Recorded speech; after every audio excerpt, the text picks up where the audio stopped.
शिक्षा सेवा चयन बोर्ड उत्तर प्रदेश में मौजूद हम लोग अपने क्रमिक अनशन का 13वें दिन आदरणीय अध्यक्ष महोदय की 13वीं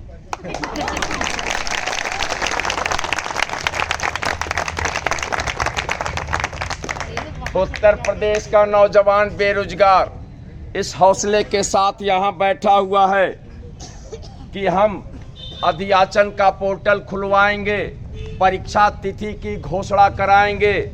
मैं लगातार संपर्क में हूँ, डिप्टी सचिव से भी लगातार बात हो रही है। आप लोगों की दहशत बहुत ज़्यादा है यार,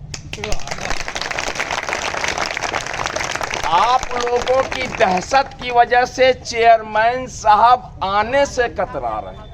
इतना डर पहली बार, ये बहुत कमजोर तालीम।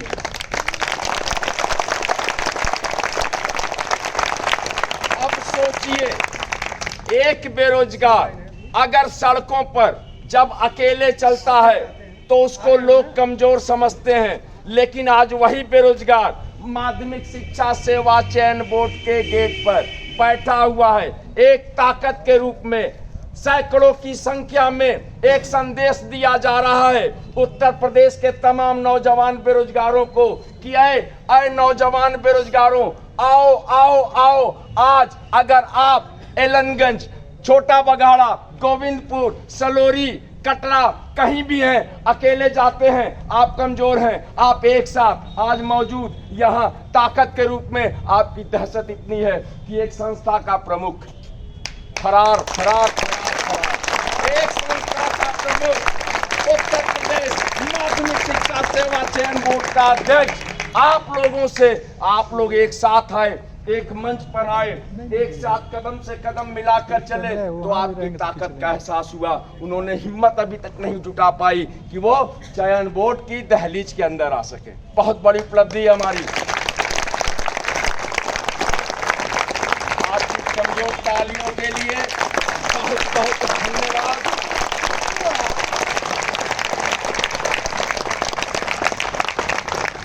लेकिन मेरे भाइयों, मैंने अपने दिमाग में एक चीज सोचा है कि चेयरमैन साहब के लिए मैंने मुकम्मल बंदोबस्त कर दिया।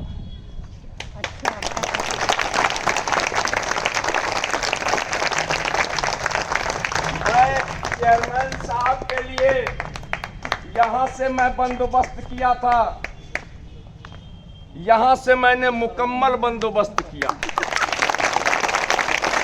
जब हमारी प्रतियोगी छात्र बहनें, हमारी बहनें जिनकी जिम्मेदारी हमारे कंधों पर है, मैंने फैसला किया हुआ है कि इन बहनों को इस इलाहाबाद की मुकद्दस जमीन से बिना नौकरी दिलाए खाली हाथ वापस नहीं जाने दूंगा।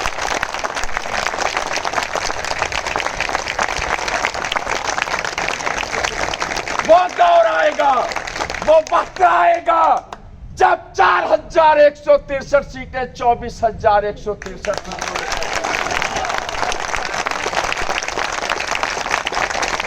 नहीं दिखना चाहिए।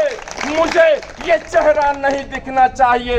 जब विज्ञापन आपका आएगा, परीक्षा होगी, परिणाम आएगा तो मेरे सारे बेरोजगार भाई बहन मुझे कहीं भी किसी जिले में मिले तो ये फक्र से कहें कि डिप्टी भैया मैं नौकरी पा चुका हूं या पा चुकी।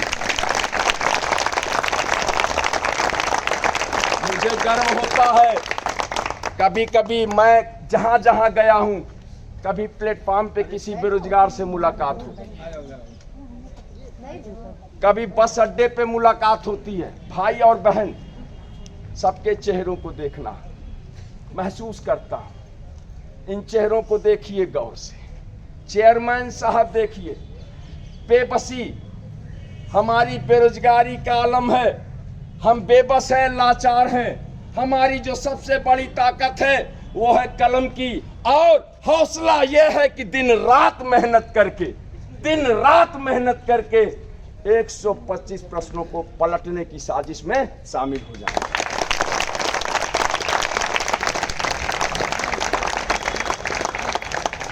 साजिश में इसलिए बोला कि हम तो कोशिश करते हैं, चयन बोर्ड वाले साजिश करते हैं,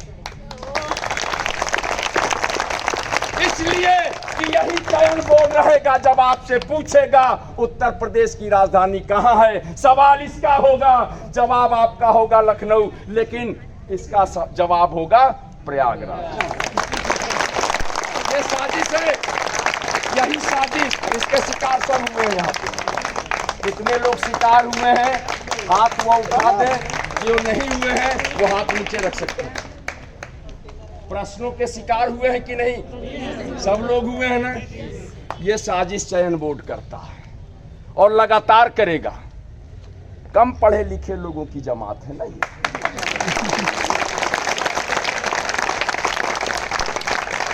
अरे साहब, हमने तो बहुत पढ़ाई की है और शिद्दत से पढ़ाई। किसी ने कहा नहीं, किसी ने ठेलने की कोशिश नहीं की, किसी ने मजबूर भी नहीं किया कि नहीं तुम पढ़ो। ये तो खुद का हौसला था, खुद का हौसला अभी भी कायम है, क्योंकि हमने सोचा। बैठो बहन, दीदी आओ बैठो, प्लीज बैठिए जल्दी। आज नौकरी मिलेगी पक्का।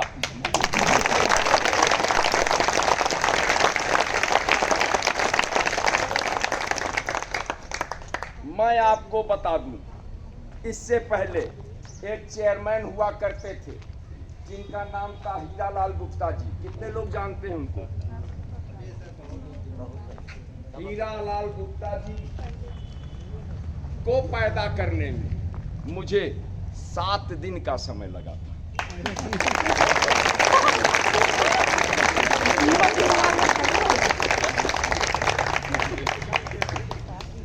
इसी माध्यमिक शिक्षा सेवा चयन बोर्ड के गेट पर, आगे वाले गेट पर 2 अनशनकारी भाई हमारे आमरण अनशन पर बैठे थे।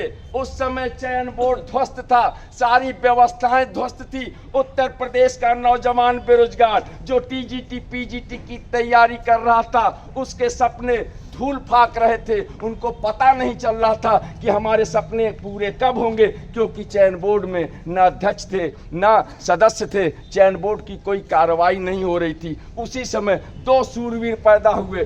2 आए कि नहीं ऐसा नहीं हो सकता, पूरे उत्तर प्रदेश के नौजवान बेरोजगारों को, सपने को कुचलने की साजिश चयन बोर्ड द्वारा अगर की जा रही है तो वो हम होने नहीं देंगे। हम बैठेंगे इसी चयन बोर्ड की अजीमोतरीन मुकद्दस जमीन पर, बैठेंगे, आमरण अनशन पर बैठेंगे, और उनके आमरण अनशन की बदौलत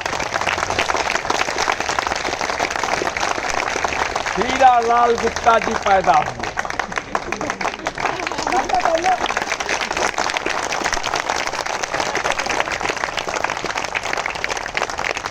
तालियां कमजोर इसलिए हैं, सुन लीजिएगा, इसलिए हम बजवाएंगे।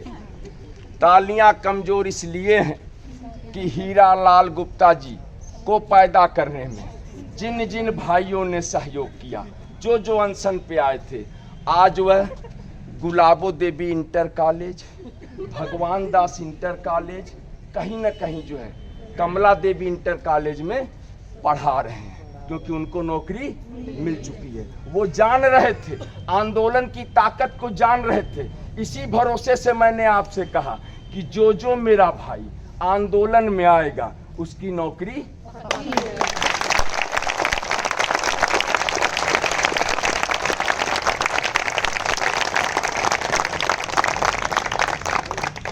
उसके बाद फिर दौर बदला।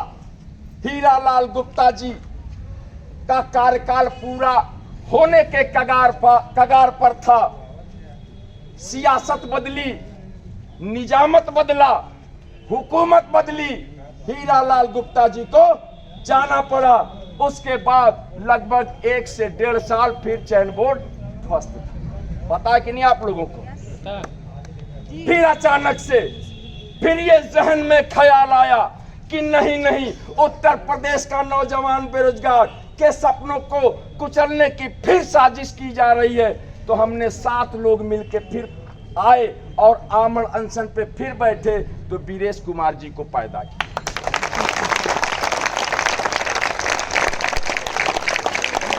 ये पैदाइश हम लोगों की है।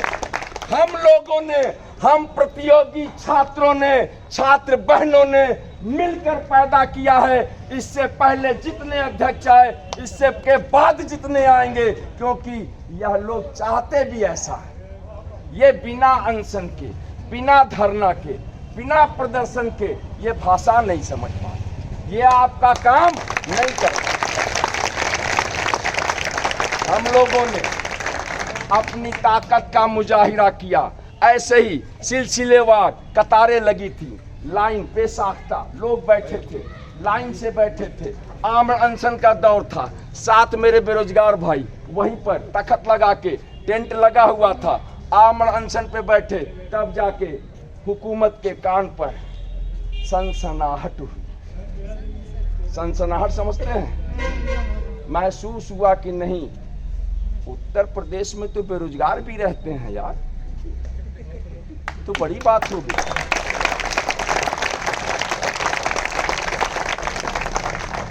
हुकूमतें आती रही हैं, चाहे किसी की भी रही हो, पार्टियां कोई हो सकती हैं, अलग विषय है। हम बेरोजगार हैं, हमारी हुकूमत तभी आएगी जिस दिन हमको नौकरी मिलेगी, तब जाके हम अपनी जिंदगी को मुकम्मल जी सकते हैं। आपकी खूबसूरत तालियों के लिए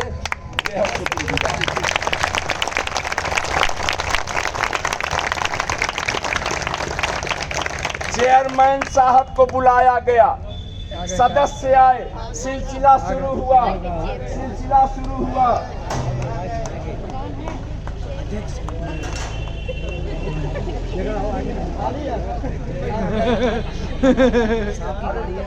साहब गाड़ी है, साहब है,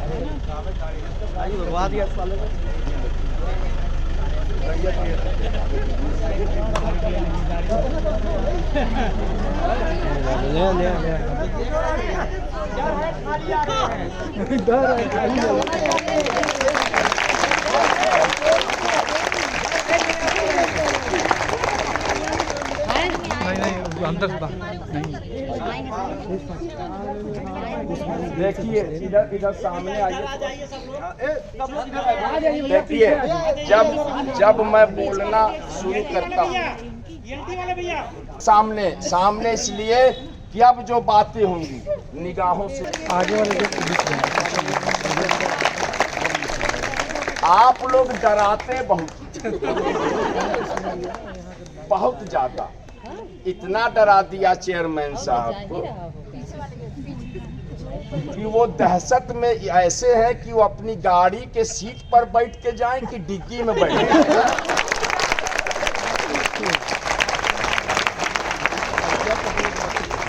वो असमकस में है कि मैं खुलेआम जाऊं कि छुप कर जाऊं, तय नहीं कर पा। हमने तलाश की, अभी चेयरमैन साहब की गाड़ी आई, हमने तलाश की, कहीं सीटों पर नजर नहीं आई।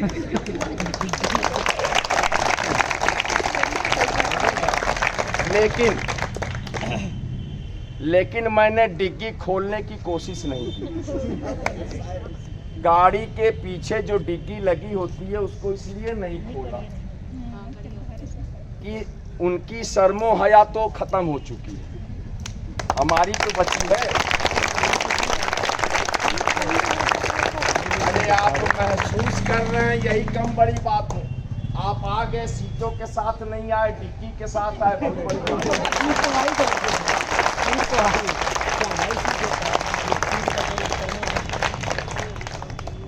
हमने तलाशा उनको।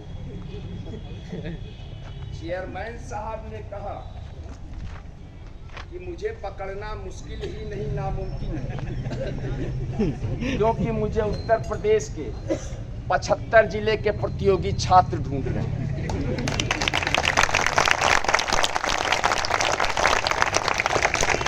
तो हमने भी कहा कि नहीं चेयरमैन साहब, ये डॉन का डायलॉग बदलेगा। राइटर ने गलत लिखा। वहां 13 मुल्कों की पुलिस तलाश कर रही है। और यहाँ 75 जिले के बेरोजगार तलाश रहे हैं। बेरोजगारों के पास कोई काम नहीं, सिर्फ वो आपको तलाश रहे हैं कि आप कहाँ हैं, किस गली में हैं, किस मोहल्ले में हैं, किस नुक्कड़ में हैं। जहां में रहेंगे, जिस गटर में रहेंगे, निकाला जाएगा।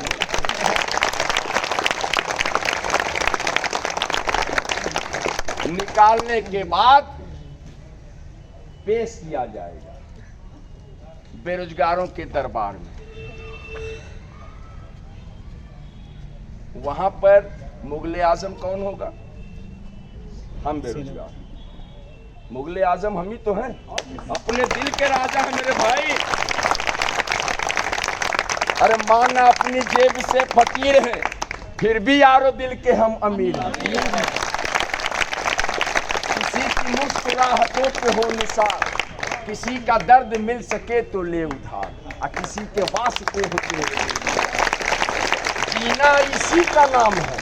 और यही बात 13 दिन से मैं समझा रहा हूं उत्तर प्रदेश माध्यमिक शिक्षा सेवा चयन बोर्ड के अध्यक्ष महोदय को कि समझिए, सोचिए, महसूस करिए हम बेरोजगारों के दर्द को, मिलिए, आइए। हम लोग जितना आप सोचते हैं उतना सख्त नहीं है, बिल्कुल अंदर से मासूम। मासूम है कि नहीं? हमारे जज्बात मासूम है, हमारी मोहब्बत भी मासूम है। एक बार आप मासूमियत से आइए और आके कह दीजिए, अरे सुनो सुनो उत्तर प्रदेश के नौजवान बेरोजगारों, मैं वीरेश कुमार, अध्यक्ष माध्यमिक शिक्षा सेवा चयन बोर्ड, मैं थक गया हूं तुम लोग के घेरेबंदी से, और मुझे एहसास हो गया है कि नहीं, मुझे अध्याचन का पोर्टल खोल देना चाहिए, और लो मैं खोलने जा रहा हूं।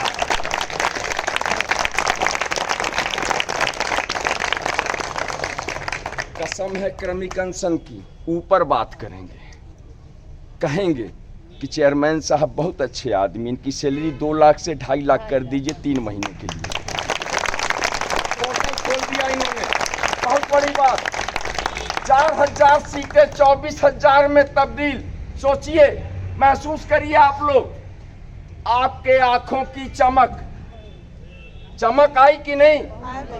चेहरे में जो मासूमियत थी, अब आपको लग रहा कि नहीं अम्मा यार अब कुछ करना पड़ेगा।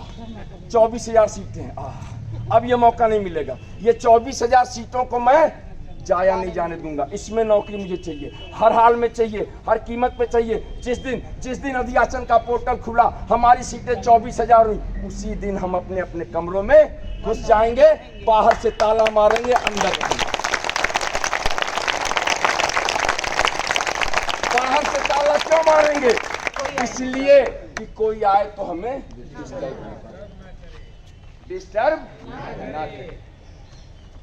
बगल वाले से कह देंगे कि भैया चाबी खिड़की से मैं दे, ये रखो, ताला मारो, कोई पूछने आए तो बता देना कि तो भैया वो काफी दिनों से लापता।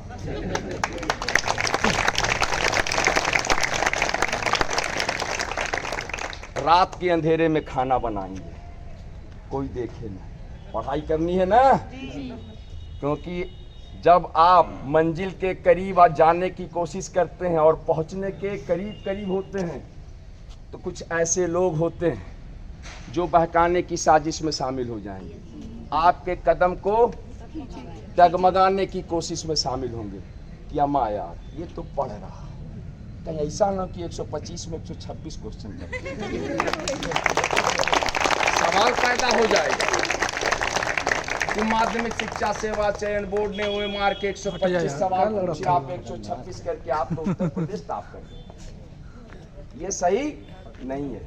ये कौन करना चाहेगा? कोई करीबी हो सकता है आपका, आपसे मोहब्बत करता है वो, लेकिन इतनी मोहब्बत नहीं करता है कि वो चाहता है कि आप TGT PGT में सेलेक्ट हो जाए। ये मैं बहुत दूर की बात कर रहा हूं, महसूस करिएगा। लेकिन आप आज माध्यमिक शिक्षा सेवा चयन बोर्ड के गेट पर 13वें दिन क्रमिक अनशन लगातार जारी रख रहे हैं, और हमारा प्रयास है अगर चेयरमैन साहब माने तो ठीक, नहीं तो आज हम 13वें दिन उनकी 13वीं की भी व्यवस्था कर देंगे। ऐसा हमने सोचा है। लेकिन अगर चयन बोर्ड के चेयरमैन साहब डायलॉग कर लें, करें डायलॉग, बताएं अपनी समस्या को, बताएं कि हम क्या कर सकते हैं और उनकी हैसियत क्या है। हम तो चेयरमैन साहब की हैसियत जानना चाहते हैं, आप क्या जानना चाहते हैं? औकात? मैं हैसियत जानना चाहता हूं, आप लोग क्या जानना चाहते हैं? औकात। बहुत कमजोर ताली है और हैसियत और औकात में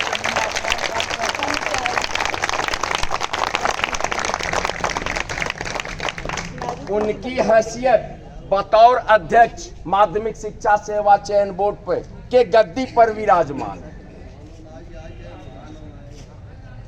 ऐसा लग रहा है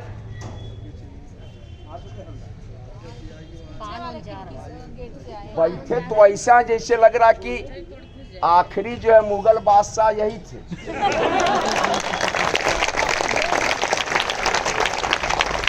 अरे भैया आपकी हुकूमत नहीं है, हुकूमत हम नौजवान बेरोजगारों की है। अब जमहूरियत है, डेमोक्रेसी है, लोकतंत्र है, हमारी बातों को सुनना पड़ेगा, मानना पड़ेगा, क्योंकि हम नाजायज बात तो कर नहीं रहे, इंसाफ परस्त बातें हमारी। हमने अगर अध्याचन का पोर्टल खोलने की बात अगर कही है तो कोई गलत बात है क्या? नहीं।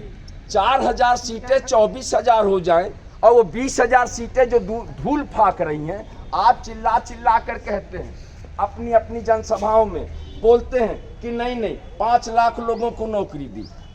हमने भी सुनी थी 5 लाख लोगों को नौकरी मिली।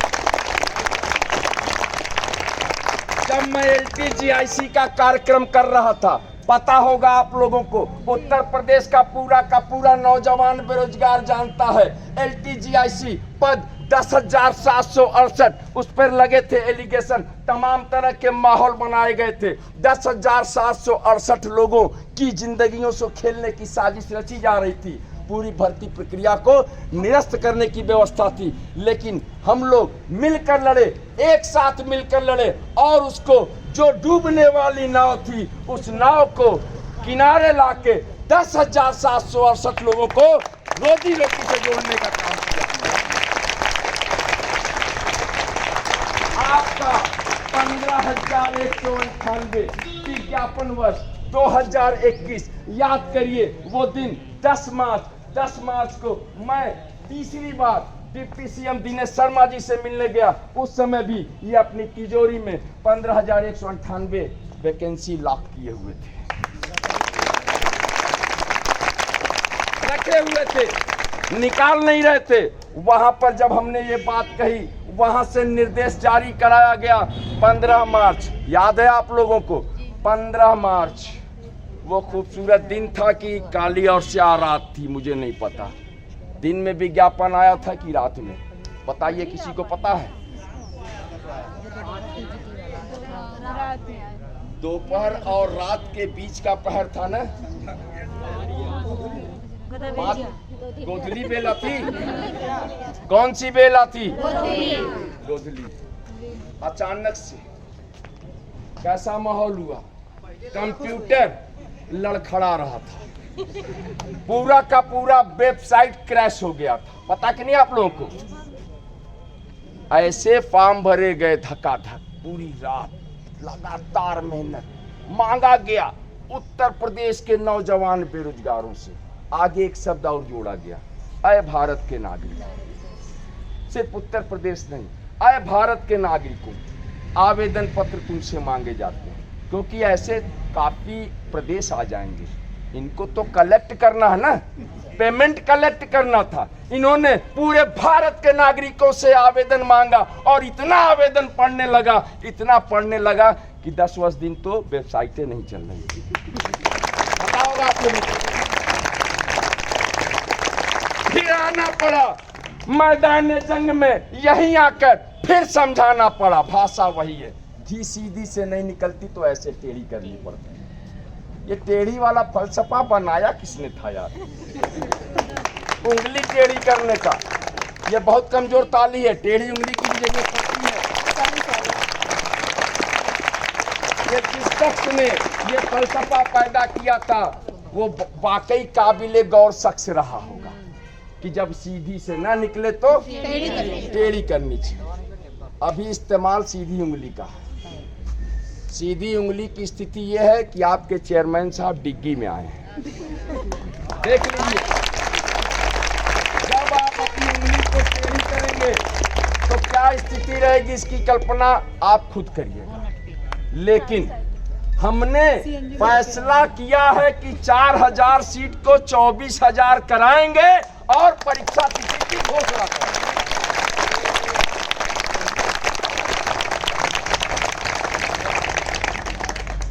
आए उत्तर प्रदेश के नौजवान बेरोजगारों, पहचानो पहचानो, देखो इन चेहरों को, इन चेहरों को देखो, एक लाइन से देखो। ये हमारे बेरोजगार भाई हैं जो हमारे क्रमिक अनशन पर लगातार 13वें दिन आ रहे हैं। और मुझे यकीन है पिछला जो तारीख है उसको देखते हुए मुझे यकीन है इसमें जो मेरा भाई क्रमिक अनशन पर आया है, सीटें 4000 से 24,000 होंगी और ये बेरोजगारी का चेहरा दोबारा दिखाई नहीं देगा। सब के सब मेरे भाई इसी विज्ञापन में सेलेक्ट होकर अपने अपने घरों को याद रखना मेरी बात जो मैं बोल रहा हूँ, याद रखना मेरे भाई, यही होगा, सच यही है।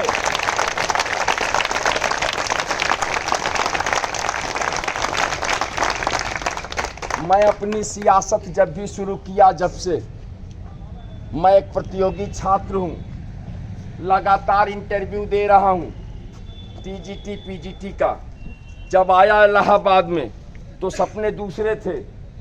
नीली बत्ती का सपना देखा था कि अपने पास गाड़ी हो, गाड़ी का गेट दूसरा कोई खोले, ये मेरा सपना था। पहले तो गाड़ी ही नहीं थी, सपना ही मैंने बड़ा देख लिया। और दूसरा बड़ा सपना वो कि गाड़ी हो तो गेट दूसरा खोले, ये और बड़ा सपना। दिन रात मेहनत किए, लगातार करते रहे, करीब भी आए, करीब आए, ठोकरें लगी। जज्बात, हौसले नहीं टूटे, हौसले कभी नहीं टूटे। अरमान थोड़ा सा पीछे लगा कि पीछे जा रहा है, क्योंकि जो सपना लेकर हम चले थे उसके पीछे सवालिया निशान भी थे। लोग पूछते थे कि अम्मा यार तुम IAS YAS की बात करते, IAS के साथ YAS भी जोड़ते हैं। मुझे नहीं पता कि अखिल भारतीय सेवाएं कितनी हैं, जहां तक मैं जानता हूं 3 है, IAS IPS और IFS, Indian forest service, foreign service नहीं, वो समूह का, हाँ फॉरेस्ट, ठीक है। तो जब ये बोला कि यार IAS YAS, हमने कहा भैया नहीं, IAS YAS कोई तैयारी नहीं होती, हम IAS की तैयारी करने जा रहे हैं। हौसलों के साथ उतरे थे। स्टेशन मेरा था प्रयागराज रामबाग, जहाँ पे मैं उतरा था पहली बार। सपने बहुत बड़े बड़े थे, उमंग भी थी, करेंगे करेंगे। बात IAS की नहीं थी, बात एक नौकरी की थी कि हमें एक नौकरी पानी है। ये अलग बात है कि अरमान थी कि बड़ी नौकरी मिल जाए, लेकिन ऐसा नहीं कि छोटी नौकरी से भी गुरेज था, ऐसा नहीं, सिर्फ नौकरी। क्योंकि मुझे अपना अस्तित्व बचाना था, मुझे दिखाना था लोगों को कि मैं चला हूँ, मुझे नौकरी की सख्त ज़रूरत है और मैं नौकरी पाऊंगा, अपनी बदौलत पाऊंगा। रामबाग पे उतरा, रामबाग से चला। वो दौर था, कठिनाइयों का दौर था। पहली बार मेरा एक मित्र लेके आया मुझे, उसका मैं शुक्रगुजार हूं। वक्त के थपेड़ों ने ऐसे हालात बना दिए मेरे दोस्त का कि बेरोजगारी के दर्द में वो मानसिक संतुलन खो दिया। अब वो है अपने, मैं गाजीपुर जिले से हूँ, वो है मेरे गाजीपुर जिले में, लेकिन वो किसी को पहचान नहीं पाता। वो मेरा भाई मुझे इलाहाबाद में लेके आया था, किराया 1100 रुपये था, कटरा में मैं पहुंचा, 550 में 550, हिस्सेदारी बराबर की थी, कोई नाइंसाफी नहीं थी। सब्जी में भी बंटवारा करते थे हम लोग, आटा वो सानता था तो रोटी मैं बनाता था। रोटी मैं बनाता था तो आटा वो सानता था। ये सारी चीजें करते करते सपनों को बुनने लगा। पहली किताब मैंने खरीदी डीडी बसु की। डीडी बसु का नाम सुने होंगे आप लोग, दुर्गादास बसु। पहली किताब कम समझदारी। किताब को जब मैं खोला तो ब्रेन मेरा, क्योंकि उसमें इतनी क्लिष्ट भाषा थी। डीडी बसु, दुर्गादास बसु ऐसा लिखे थे कि समझे में नहीं आ रहा। निर्दिष्ट को भी विनिर्दिष्ट लिखे, विनिर्दिष्ट। निर्दिष्ट तक तो मैं समझ पा रहा था, लेकिन जब आगे विनिर्दिष्ट लिखे थे तो हम कहे कि हम यार ये वी क्या हो। अभी देखिए ना, फिर इसके बाद दोबारा नहीं डालेगा। अजीब सी स्थिति थी। अब सोचिए हमारे हौसले, हमारे हौसलों की जो उड़ाने मिल जाएगा ना, वो कहां तक थी कि नहीं, हमने निर्दिष्ट को विनिर्दिष्ट तक पहुंचने में जितनी मेहनत करनी थी वो की, और दिन रात करके आखिर में मैं समझ गया कि विनिर्दिष्ट क्या होता है, यानी ये विधिक लैंग्वेज है। कोई दिक्कत नहीं, बहुत कमजोर तालीम, बहुत मेहनत से समझते हैं हम लोग।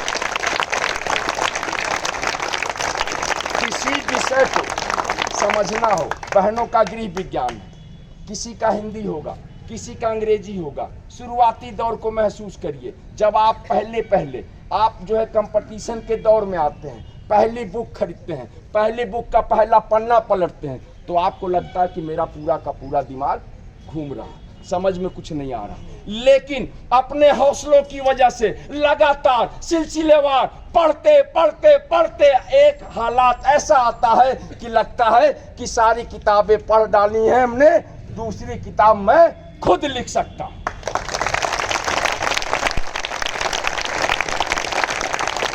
ये टैलेंट हम लोगों में है कि नहीं?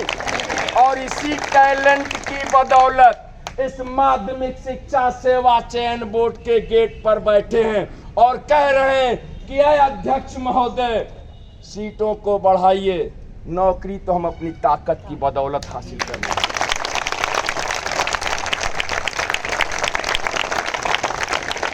दूसरी बात बता दूं, अभी डिप्टी सचिव साहब से भी बात हुई है।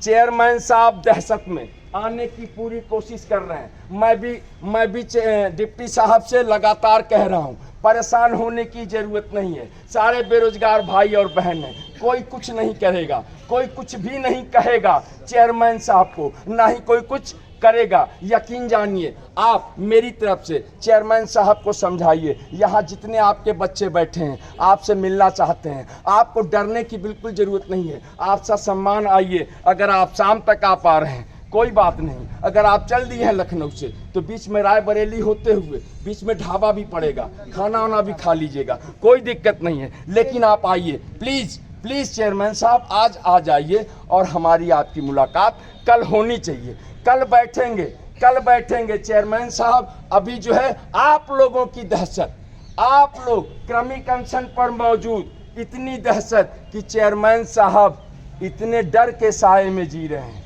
कि लगातार उनको ये महसूस हो रहा है कि अभी तक तो भाई आ रहे थे, अब झांसी की रानी आ गई है, अब क्या होगा? इनके सवालों का जवाब कैसे दूंगा? क्योंकि सवाल आपके होंगे, जवाब उनके होंगे। उस जवाब पर फिर आप सवाल करिएगा। आप लोगों को अंदर ले जाएंगे, आप लोग चलेंगे, बात होगी, सिलसिलेवार बात होगी। पोर्टल क्यों नहीं खुल सकता, परीक्षा तिथि की घोषणा क्यों नहीं हो सकती? अगर दोनों चीज नहीं हो सकती तो आप क्यों बैठे हैं? आप नवाब वाजिद अली शाह हैं क्या?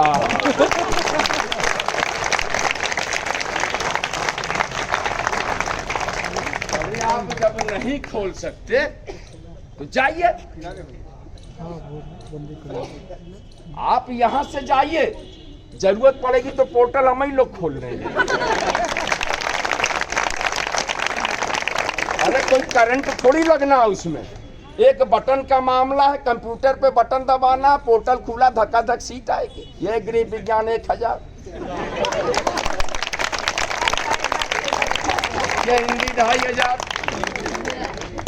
मेरिट गई 52 से 55। महसूस करिए ना।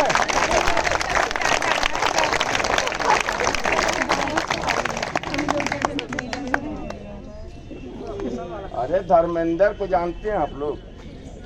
कौन धर्मेंद्र?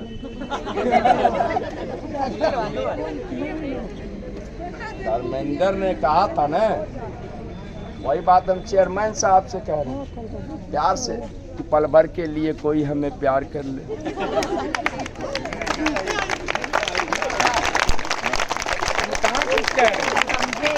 हम कह तो कुछ नहीं रहे, लेकिन हम आपको समझने और समझाने की कोशिश कर रहे हैं। तो आए उत्तर प्रदेश के नौजवान बेरोजगार भाइयों और बहनों, आप लोगों को बताना चाहूंगा कि माध्यमिक शिक्षा सेवा चयन बोर्ड के गेट पर हम लोग अपने क्रमिक अनशन के 13वें दिन भी अपनी मौजूदगी दर्ज कराएं। हमारी मांग है कि अध्याचन का पोर्टल खोलकर सीटों में वृद्धि की जाए और परीक्षा तिथि की घोषणा की जाए। इस 19 से लगातार यहाँ हम चयन बोर्ड के जमीन पे, सरजमीन पर, जो हमारी सरजमीन है, यहाँ पर हम बैठे हैं और ये सिलसिला जारी रहेगा। कल भी आएंगे, कल आएंगे। चेयरमैन साहब आज माध्यमिक शिक्षा सेवा चयन बोर्ड पर अपनी मौजूदगी नहीं दर्ज करा पाए हैं, लेकिन मुझे यकीन है बातें हो रही हैं सिलसिलेवार, उनसे बात होगी, एक बार दो टुक बात होगी, पूरी संभावना है। कल वो चयन बोर्ड अगर मौजूद रहते हैं तो हमारी झांसी की रानियां रहेंगी, उनसे बात करने के लिए वो बात करेंगे, हम लोग बात करेंगे, उनसे पूछेंगे ऐसी कौन सी मजबूरी है जिसकी वजह से आप पोर्टल नहीं खोल पा रहे हैं। उसके बाद अगर उनकी मजबूरी समझ में आई तो ठीक है, नहीं तो उसके आगे की भी रणनीतियों पर विचार किया जा रहा है। हमने हौसला बनाया है उत्तर प्रदेश के नौजवान बेरोजगारों, हमने 4 जनवरी से फैसला कर लिया था कि नहीं, हम अध्याचन का पोर्टल अगर खुलवाएंगे तो खुलवा के रहेंगे, परीक्षा तिथि की घोषणा करानी है तो करवा के रहेंगे। दोनों में से कोई एक भी रहेगा तो भी चलेगा। इस हौसले के साथ 13वें दिन क्रमिक अनशन लगातार जारी रखते हुए 14वें दिन कल माध्यमिक शिक्षा मंत्री गुलाबो देवी जी को एक पत्र लिखेंगे, पत्र के माध्यम से अपनी भावनाओं से अवगत कराएंगे और चेयरमैन की कारगुजारियों का भी कारनामा उनके सामने रखा जाएगा। तो मैं कहना चाहूँगा, ऐ मेरे भाई, जहाँ भी हो, जिस जिले में हो, जिस गली में हो, जिस मोहल्ले में हो, जिस नुक्कड़ में हो, आओ हमारे क्रमिक अनशन पे। मामला तुम्हारा भी है, मामला हमारा भी है, बहनों का है, भाइयों का है। सीटें बढ़ेंगी, तुम्हें भी एक नौकरी मिलेगी, हमें भी एक नौकरी मिलेगी, हमारी तुम्हारी जिंदगी संवर जाएगी, सज जाएगी, बच जाएगी। मेरे भाई, हमें नौकरी पाकर जिंदगी बचानी है, अस्तित्व बचाना है। बहुत बहुत धन्यवाद। मैं विक्की खान, प्रदेश अध्यक्ष प्रतियोगी छात्र मोर्चा।